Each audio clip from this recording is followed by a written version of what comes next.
Welcome back to HX Studio, everyone. Happy to have Larry Sternberg with us. He is the president of Talent Plus. Glad to have you here. Nice to be here. First, before we get into everything, tell us a little bit about Talent Plus so we can understand your point of view. Talent Plus is based in Lincoln, Nebraska. We do assessment and development of people. We assess aptitude, things like one's inherent work ethic, their positive attitude, their customer centricity.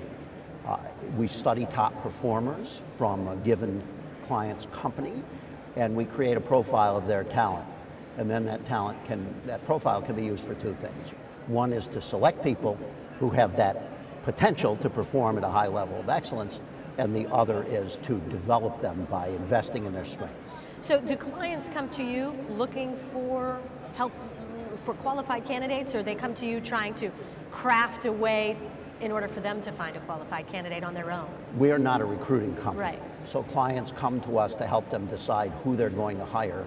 And once they hire them, how do you invest in that person to improve their performance, their job satisfaction, their engagement? And how do you avoid hiring just a warm body? You do that by studying top performers in your company, because by definition, they're people who thrive in your corporate culture, delivering the kind of service you want to deliver. And when you understand how they're hardwired, you can use that assessment to see if a candidate is similarly hardwired. So what kind of employees would somebody want in the field of hospitality? What should owners be looking for? They know what they're looking for. Their problem is they're not sure when somebody is applying for a job whether that person is like that. Everybody knows what they're looking for. They're looking for somebody with a terrific positive attitude, Sure. Somebody who likes to smile at people, somebody who has attention to detail, who really cares about cleanliness, who will go the extra mile to take care of a customer, who will show up when they're supposed to show up for their shift, who's reliable and hardworking. Everybody knows what they're looking for. The question is they don't know when it's sitting in front of them. And how do you find that out? How do you make that determination? Well, I would imagine that's pretty difficult sometimes. It is difficult. It's a science. It's called psychometrics. And you study top performers, and you come up with a set of questions that the top performers answer differently than others. And those questions disclose whether or not they have the potential to do this, whether it's innate. Are there some key questions that an employer should be asking?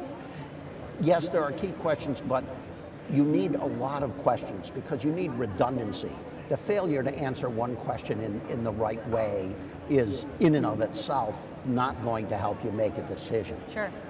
But I was just, before we came on the air, we were talking about housekeepers. Right, and I thought that was an interesting point. I said, here's a question you can ask a candidate if you're interviewing housekeepers. Do you like to clean things?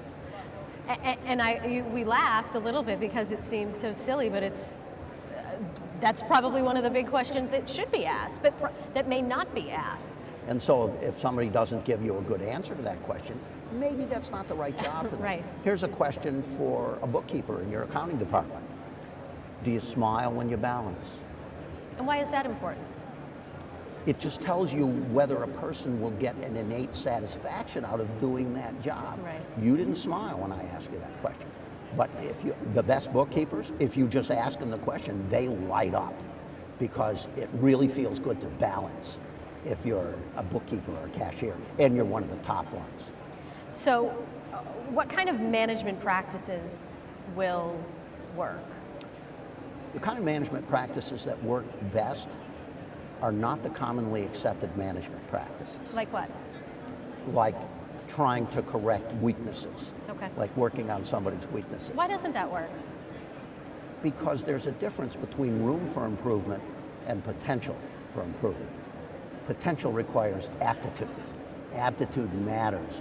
So what works best is when you understand what somebody's strengths are, what their gifts are, and you start asking, how can I make the highest and best use of what the person has and create workarounds for what the person doesn't have. It's like in baseball. You don't send the pitcher to batting practice. It's true, right. You put in a pinch hitter, but you don't go to the pitcher and say you need to get better at batting. The best way to manage people is to understand what they have, make the best of it, and have workarounds for what they don't have. And if they have a weakness in an area that's absolutely crucial to success in their job, they're in the wrong job.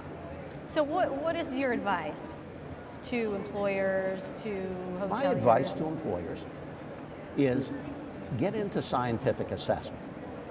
There's other organizations that do that besides us. We're certainly not the only ones. Really get into scientific assessment and understand each person for who they are. Don't assume all millennials are alike. Don't assume all women are alike. Understand each person for his or her uniquenesses and respond to those and manage each person differently and focus on building their strengths rather than correcting their weaknesses. That's my advice. And how does that translate into success for the business? You get more people spending more time doing things they're good at and enjoy.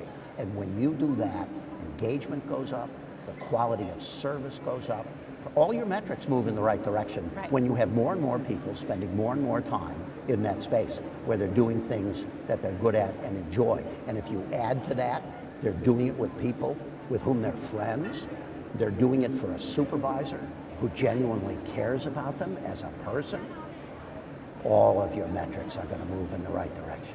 All right. Well, thank you so much, Larry, for being with us. We really appreciate it. And My we hope pleasure. you have a great day here at HX. I intend to. Okay. Thank you very much. Wonderful. Thank you all for being here at the HX studio. We'll see you soon.